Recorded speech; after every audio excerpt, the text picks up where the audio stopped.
Hi, it's ChickenboneJohn here with my first outside broadcast. Seems the weather's nice, I thought I'd just come out and talk a little bit about these couple of latest guitars that I've done. And these have got a tilt neck system in them. This one's on a license plate guitar with a hardtail bridge. And there's a limit to how much you can adjust a hardtail bridge to sort out the action. And I thought I would like to introduce a little bit more variation, because some customers will actually want a higher action than I'd normally provide, and sometimes it's not possible with these adjustable bridges. You run out of height adjustment. So here's how we do it. We're going to focus in on these, and I'll talk you through this micro adjustment system that I've developed. By the way, we're out here in the garden in the sunny West Midlands, so you might hear a few birds twittering and roosters crowing and possibly the odd parakeet. Yeah, we've got green parakeets here in Worley Woods. Okay, so here we have the guitar. That's another one that I've done this with the same system, and this is another one that's under construction. So it's a regular 3-string guitar. The neck goes all the way through to the end with this hardtail strap type bridge. These are our own special ones. They're on a stainless steel plate. And if I just flip this over, you can see how the neck's fixed in. Pair of screws at this end, pair of screws this end, and just here, so that's where the tilt adjuster is, this little hole here. So I'll show you how this works. You can see the bridge is sort of in a neutral position with the saddles horizontally, neither up nor down. And here's the action. We've got fairly high action over this end of the fretboard, which suits some people. Usually measure it about the 12th fret.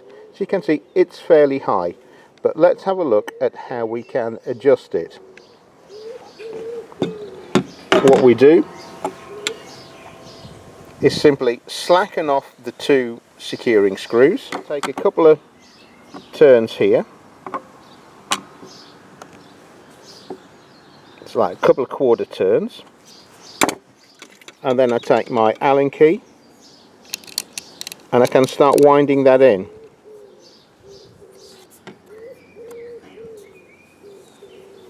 Okay, let's see if we can see what that's doing to the action.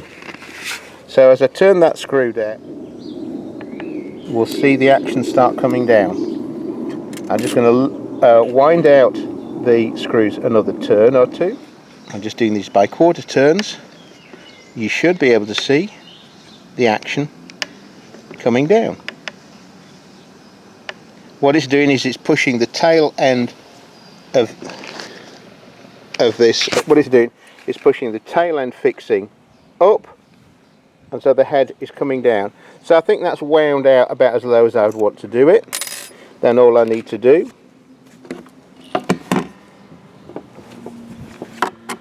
tighten these screws up again. Don't need to go too tight, as long as that's firmly in.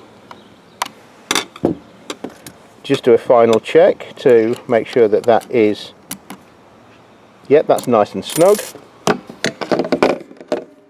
And there we go. You can see the action is a lot lower now, much more like a conventional electric guitar. And then of course we can then fine tune it in the usual way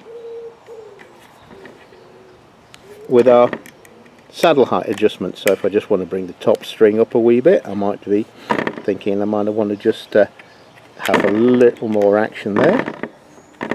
Okay, the thing is with these type of adjustable bridges, there's a limit to how high and how low you can go.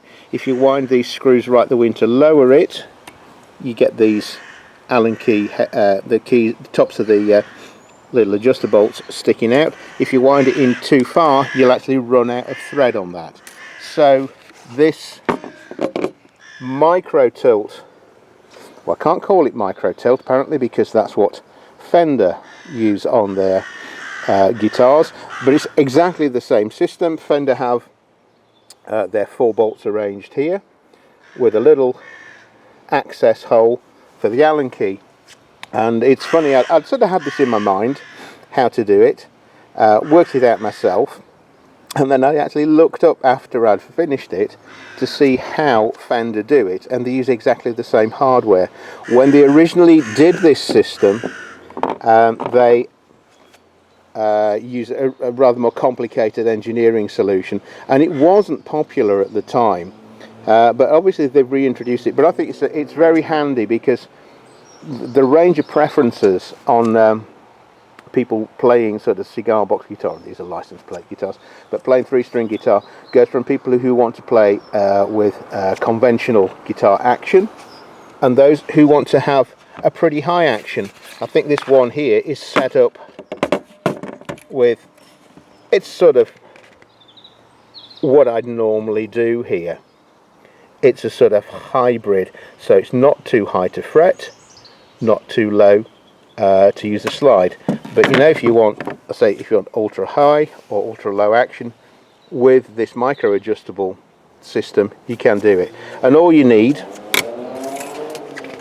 to alter it, that's a number 2 posi drive and the Allen key. And of course, that's your regular Allen key for adjusting the height on your bridge. But here's the one that I'm in course of building. As you can see, the neck runs through to the end, and it's supported laterally. It stops wiggling about sideways by these 2 blocks here, and you can see the neck can rise. It can. I'm exaggerating that, but I'm exaggerating this. But you can see it. It can rise and fall, and that's controlled by the bolt, the adjuster screw that we're going to put in the back, and it's secured. Really, it pivots around these 2 screw points, and it's just clamped firm there. So that's it. That's all there is to it. I've done something a little bit fancy here, because to make sure I've got a good fixing for my bridge, it goes into these side blocks, not into the neck. If it goes into the neck, it's going to stop it moving. You want that free to move and be controlled by the fixing screws and the micro adjuster. It means your action is sort of, it's adjustable as much as you'd ever want it, to go really low or pretty high. Okay, bye for now.